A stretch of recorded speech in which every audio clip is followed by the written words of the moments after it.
నమస్కారం. ఘంటారావానికి స్వాగతం. ముందుగా ప్రధానాంశాలు.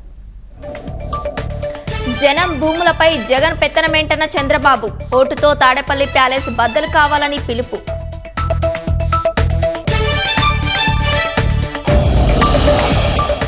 మంగళగిరిలోని ఓ వ్యాపారి ఇంట్లో 25 కోట్లు సీజ్.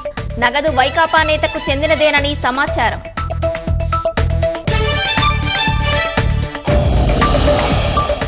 ఎన్టీఆర్ జిల్లా ఆత్కూరులో వైకాపా మూకల దాష్టికం. తెదేపాలో చేరారన్న అక్కసుతో 2 వ్యక్తులపై దాడి.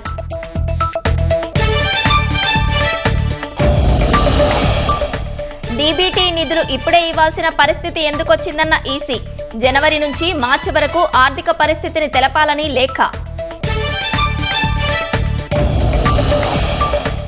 ఢిల్లీ సీఎం కేజ్రీవాల్ కు మధ్యంతర బెయిల్.